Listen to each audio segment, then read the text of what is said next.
Welcome into today's video. Today is my version of Allure Best of Beauty for 2023. These are all of the products that I have loved dearly that released this year, with the exception of one that I can't remember or tell if it released at the very end of last year. I posted my video about it 11 months ago. So I have everything in here from complexion products, face, eyes, lips. I am very excited to do today's video because it is all positivity. There is nothing negative to say about any of these products. There were a ton of other great releases this year, and I liked a lot of products. I tried a lot of products that released in 2023. I felt like it was the year of concealers. It was also the year of blush, but I narrowed it down to the ones that I felt like I honestly couldn't put down. So even though there were a lot of products that I liked, these were the top ones for me personally. So this is my Carrie's Best of Beauty for 2023. Let's hop into it. I'm gonna start off strong with a luxury product. This is the one that I loved the most, and this may not be for everybody, but coming up for foundation, I really only had one foundation that released this year that I could not stop using. It was the Prada Reveal Foundation. It's called the Reveal Skin Optimizing Foundation. As you may or may not know, Prada launched their makeup line in 2023, and I basically picked up everything that they launched with the exception of one of the formulas of the lip products. And by the way, I am wearing everything that I'm talking about today on my face, or as much as I could, so it's a full face of everything that I loved probably the most. So I am wearing this foundation right now. This is supposed to be infused with vitamins and niacinamide. It's also supposed to be infused with what they call an IRL microfilter technology, which is supposed to be a molecule that crystallizes once it's in contact with your skin. That's supposed to give you this blurred effect, and this is supposed to have a soft matte finish. It's supposed to be medium coverage, have an SPF of 17, so very light SPF, but I find that this is more of a buildable formula. I think you can start sheer and you can build this up to full coverage. I think it's a very buildable formula, but also it's the most natural, lightweight looking on my skin of any foundation that I tried this year. It does blur my skin. Basically just looks like my skin is super smooth. What I got from this foundation is exactly what I would expect from a luxury foundation. Just that really beautiful complexion. That's what I got from this. This does contain alcohol, you guys, and that does irritate some people's skin. It does have a fragrance in it. I don't know what the added fragrance is. Neither of those things bother me. I highly enjoyed this, but I wanted to mention it for you guys in case those two things are irritants. Now let's move on into concealers. I know there was 1,000,001 concealers that launched this year. I tried most of them. Some of them you will see in my worst of beauty this year, and I did like a lot of them. However, there were 3 that really stood out to me and that I couldn't put down, and that were really different than a lot of the other concealers in my personal opinion. Now, my personal preference for concealers is something that's medium coverage, can or not be buildable, doesn't really matter to me. Kind of the opposite of what I like in my foundations. I like a more mattifying foundation, but for my concealers, I really enjoy something that's very hydrating, even maybe a little bit radiant, can't sink into fine lines, and doesn't crease on me. So I also don't mind a full coverage concealer as long as it's on the hydrating side, which I think is very difficult to do. So speaking of very difficult to do for full coverage, I want to talk about the Flower Beauty Get Real Serum Concealer. I don't know why they call this a serum concealer because I feel like it's definitely more full coverage, not what I would expect from a serum in any way, and very different from another one that I'm going to talk about next. But this is a full coverage concealer that doesn't sink into fine lines. It doesn't crease, it's hydrating. It doesn't make my under eyes look drier as the day goes on. I have heard with this particular concealer that some people say, why doesn't it work for me? Everybody loves it. It happens to work for me. Everything that relates to makeup is very personal. So these are just things that happen to work for me. I am wearing this concealer on the under eyes today. It was my favorite full coverage concealer that released this year. It did release in the very beginning of the year. It released in January. That one's a huge recommendation for me. If you do suffer from concealers sinking into your fine lines or creasing and you want to try something full coverage, I would say test it out. It's not that expensive. It's worth giving a shot to if you haven't. Highly enjoyed that one. Now on the full other end of the spectrum as far as serum concealers go, this one was the one from Lancome. This is the most like liquidy, thin formula in a concealer I have ever tried. It's the thinnest one that I have, but it's still medium coverage, which baffles me. I don't understand how it can be so medium coverage, yet so thin and so liquidy. It also has this really nice point on it so you can get really close to the inner corner. You can do pretty precise lines with this. I also really like that. This is a concealer that I can go ham on. I can lay this under my under eyes so thick and it will never crease, it will never look dry, it will never sink into my fine lines. I think it's also a buildable formula, which I don't find a lot in concealers. So when I say something is a buildable formula for the very thin skin under my under eyes, that's a huge plus. It's very rare. I don't personally find it.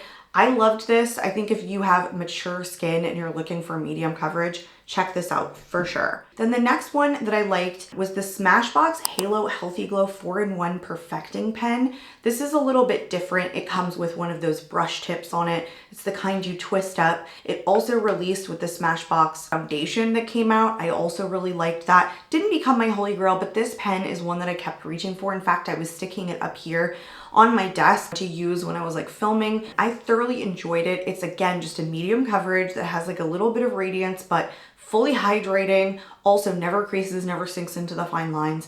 It just did its job. Super simple, super straightforward product. Another one that is super lightweight that you can go ham on under the eyes and never seems to get dry or cakey or heavy or sink into the fine lines. Also, I think it was like an under talked about product. I mean, there was a ton of concealers that released this year and there were so many that I saw that people really loved and got a lot of hype throughout the year, but I felt like this one just fell under the radar and I don't know why. Like it's one of the best concealers that released in my opinion for 2023. I didn't have any releases in the powder category. I had some that I really liked, none that became holy grails for me. Also nothing in the brow product category, so I just threw on two of my favorites, but they're oldies. So let's move on into bronzer slash contour product. The first one was the MAC bronzer. It's called the Sunstruck Matte Bronzer and it was in the light rosy shade.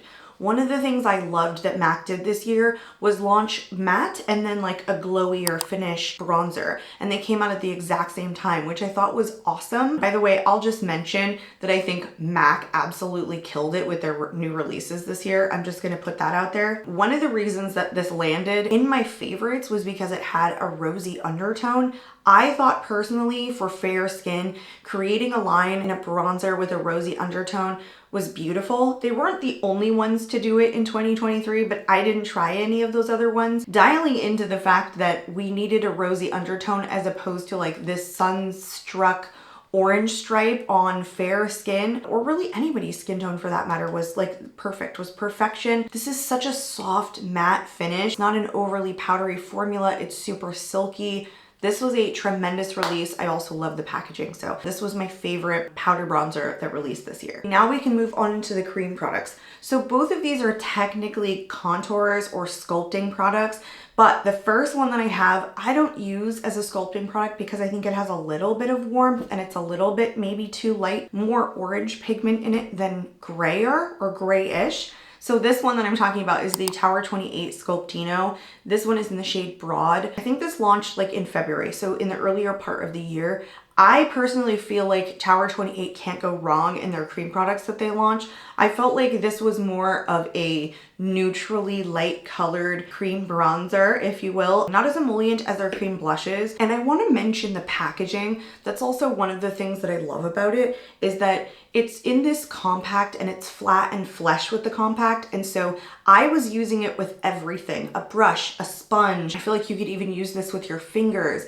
It was super convenient, super easy. And also I think the formula and the tone of it is perfect if you wanted to go ham. I don't think you can overdo it with this. I think that it's just a super simple product to apply. So super beginner friendly. I think that's important too. So I found an ease of use with it that I just really enjoyed also. So I wanted to mention that. The next product is truly a sculpting product for me. And this released like the same day or the day after as the Tower 28. This was the Milk Makeup Contour Stick. I have mine in the shade Toasted. The reason I feel like this one was one that I just kept reaching for if I was sculpting was because a lot of the contour sticks that I feel like released maybe weren't my preference in terms of formula, but also they didn't nail the shade when it comes to, at least for me personally, fair skin. I feel like they missed the mark. Some of them were way too gray. This one nailed the shade for a sculpting product. The only thing I'm gonna say is that my packaging has kind of like broken.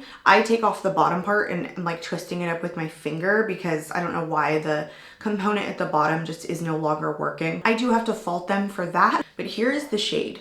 So it doesn't come out fully gray, but it's an actual sculpting color for fair skin. I have to give it to them for that on this. This is a fully matte finish, so is their bronzer stick. I don't even mind the amount of product. I kind of like the smaller component. If you're gonna draw it on, it's really convenient. Also, I find this a very easy formula to just draw on. I know a lot of people don't like doing that, but if it is the right formula, I honestly like drawing it on if I can. That's, you know, just how I like to do it. I think it's convenient. I don't share my makeup very often, and if I do, it's like with family, so I don't mind drawing the product straight onto my face. Anyway, it was the shade and matte formula that did it for me, but I take away points for the fact that the components on those things break for me all the time.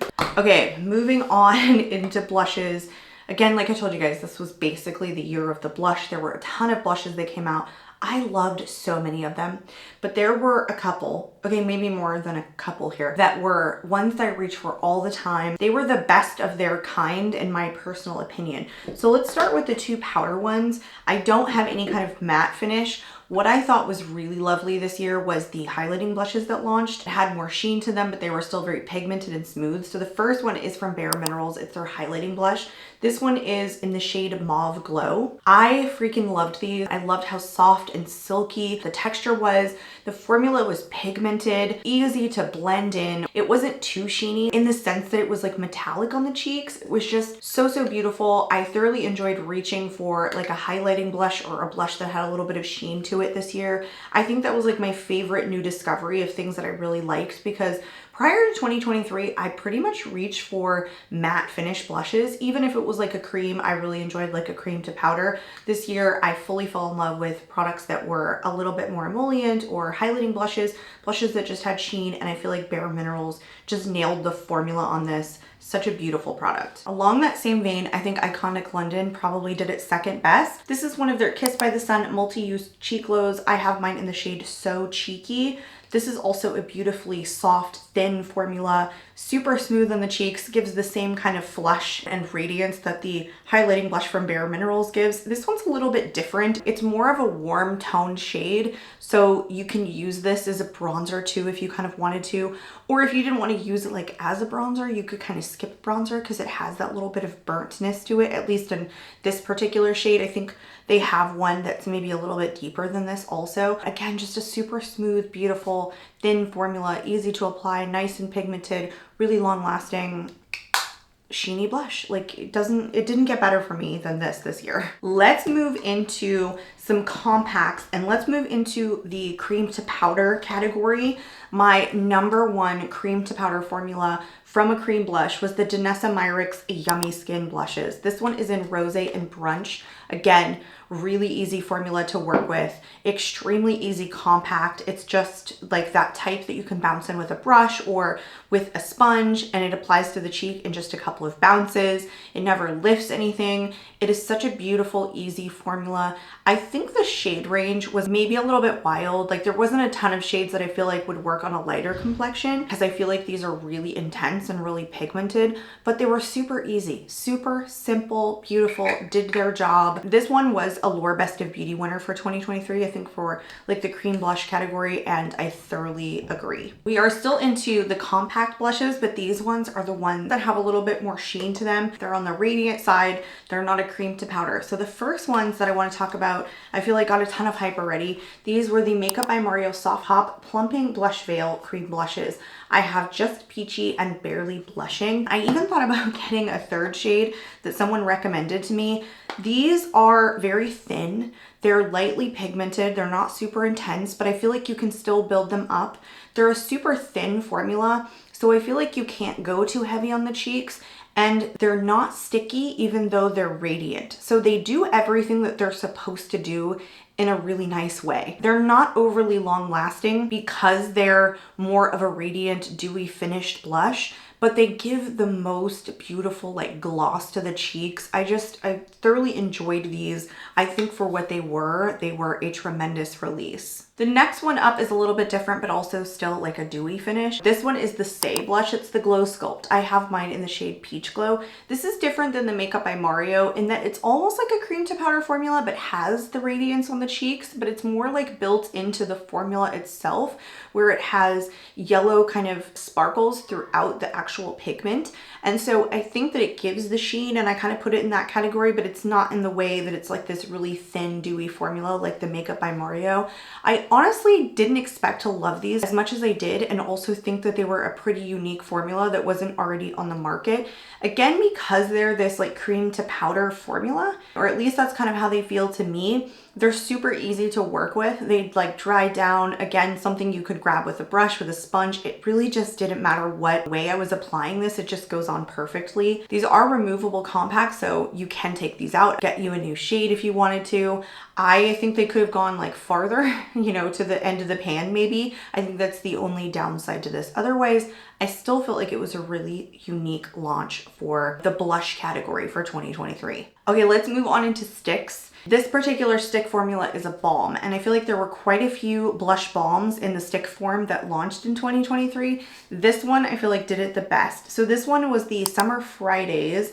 They call this blush balm stick. I have mine in the shade Dusty Rose. I feel like I was not expecting the pigmentation out of this that it ended up giving. It's really pigmented, super easy formula to work with, like not overly emollient, just like the right amount of emollients. Picks up on a brush really well. I've drawn this straight onto the cheeks. It doesn't really seem to like lift up any of my foundation or powder. I love that the pigmentation is pretty good right away, but I still feel like you could sheer this out. You could build it up. I think it looked beautiful on the skin. I loved the juiciness. I felt like it was just evenly applied on the cheeks. I think Summer Fridays just did it the best when it comes to blush balm sticks. I think there were probably a few runners up.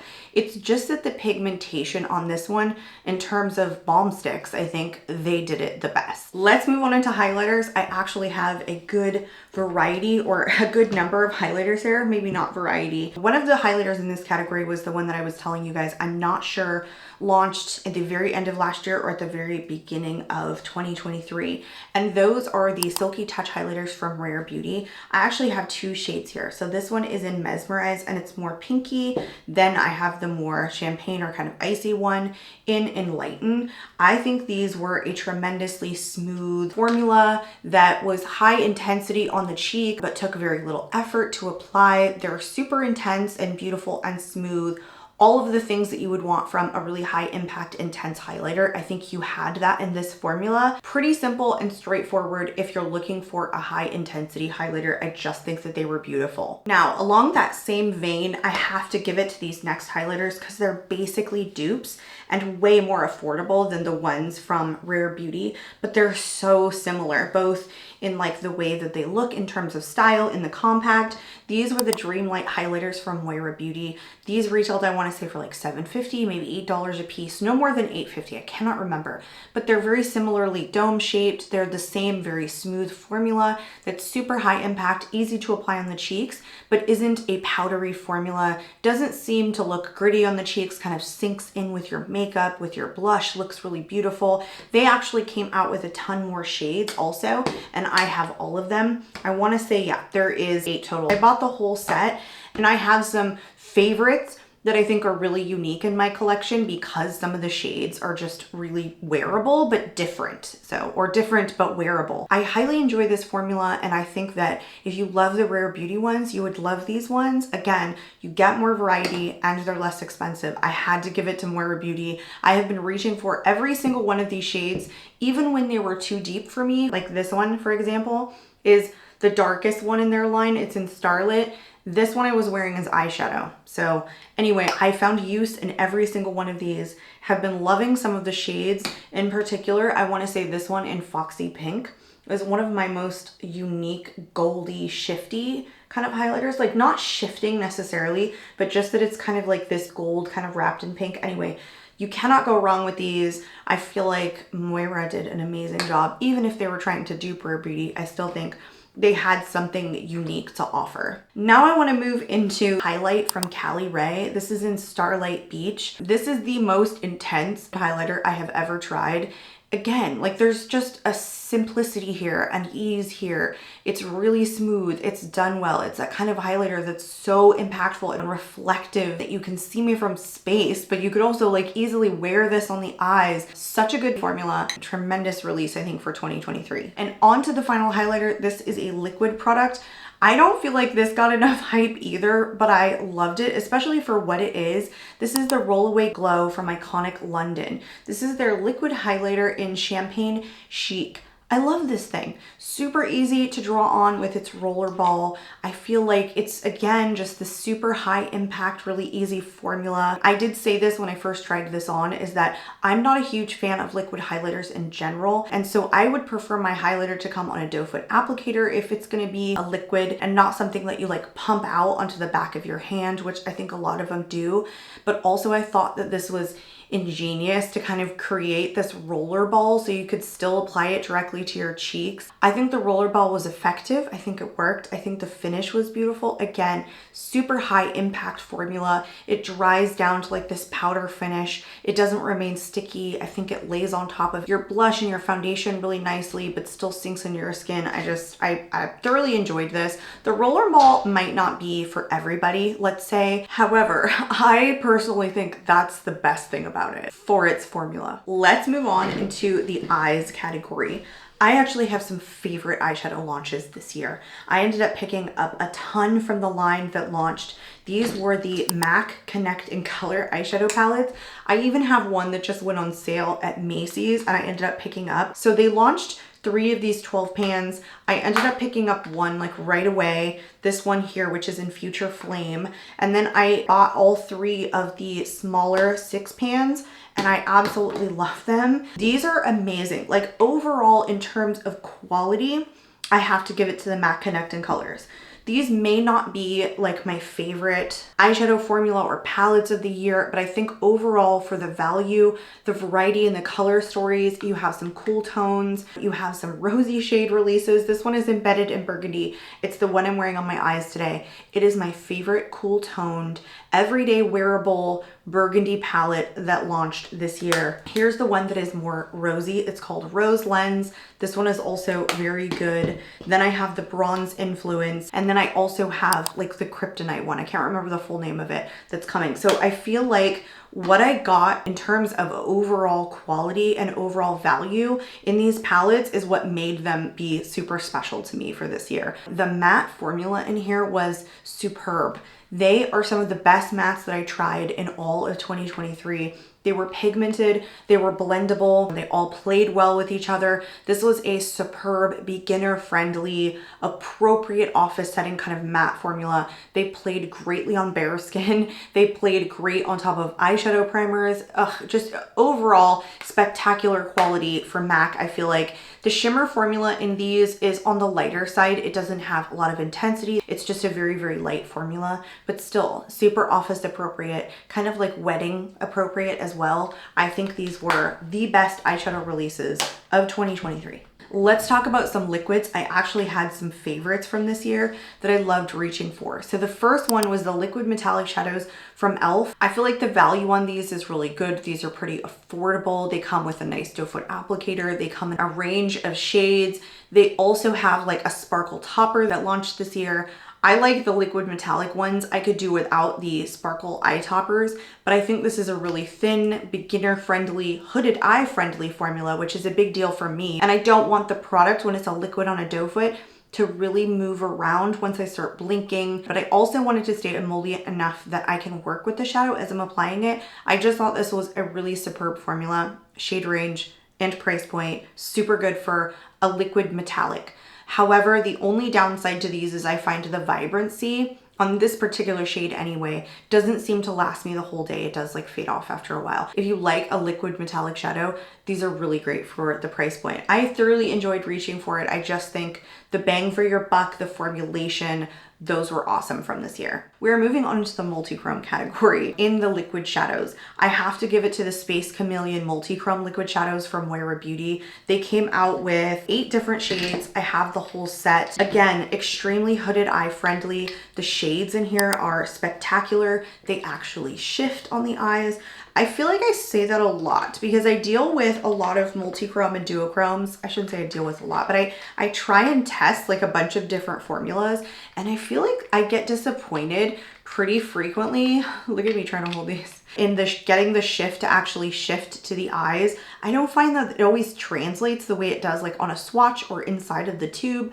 I find that these actually shift. They're a very similar formula to the e.l.f. in that they're almost like a liquid to powder. So they give you time to work with them, but then they dry down. So that's why I think they're kind of hooded eye friendly. They just don't transfer because they're not super emollient. Again, doe foot applicator. Again, love the shade Rage. Thoroughly enjoy these for $8.50 a piece. Get more product in here than like say the e.l.f. ones or some other ones, and these are pretty affordable. So if you're into multichromes or liquid shadows, definitely give these a shot. These were the best release of the duochrome and multichrome category that I think released this year. I will have one in my worst beauty releases for 2023 in the duochrome category. So I thought those were the best by far. Moving on into mascaras, I had some holy grails this year. I had some brand new favorites that released. I haven't had a brand new holy grail mascara released in a while. I've had some that I liked, but not some that I felt like I needed to repurchase, and I want to say 2 or 3 years. There's one mascara in my collection that I've been using, I think for the last 2 years on repeat. Otherwise, I've just been testing a bunch of formulas, but I finally found me formulas that I'm absolutely loving. Let's get into it. The first one that I want to talk about is more of a like feathery lash, so it provides more length. It is the mascara that I'm wearing today. Nobody talks about this, you guys. This is the Highkey mascara from Beauty Bay. Tremendous release from this year. It is so pigmented yet buildable and super clean, but still gives me volume and it gives me length. This mascara is like everything I want in a mascara. Plus it has a really short bristled wand, which I really love. If you guys hear me talk about mascaras, one of the things I dislike in mascaras is when the bristles are too big and too thick and I make a mess with it because I'm kind of sensitive around the eyes. I don't like getting very close to my eyes when it comes to mascara wands or just anything. I wear glasses. I can't wear contacts because my eyes are so sensitive and I freak out. So the wand has to be small enough in the bristle department that I don't get nervous so that I jump and I make a mess. That might seem like a silly thing, but if you guys have eye sensitivity, I feel like you'll understand what I mean. This has those short bristled wands that really allow me to get close and can comb through the lashes. Again, just like everything that I want. Ultra pigmented, super easy to apply. I love this mascara. This is my brand new holy grail. Again, like I covet this.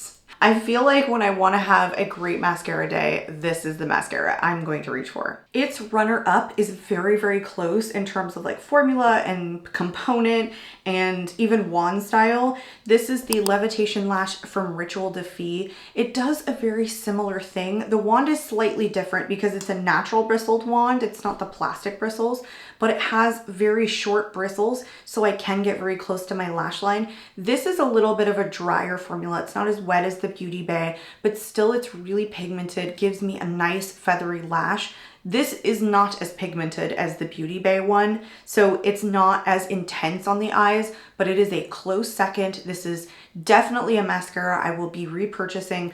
I would say this and the Beauty Bay one, because they're so close and like how I feel about them and what they do in terms of length and volume and just combing through the lashes and making them look really feathery. This is also one that I will repurchase. Another one I've heard one person talk about on YouTube, which is Amanda Z, and I already loved this before I heard her talking about it, and I was like, thank you, someone else that I see on YouTube is talking about this mascara. Especially if you're not into the plastic bristled ones like the one from Beauty Bay and you like more natural bristles, but like the things that I talked about in a mascara, check out the Ritual Defy.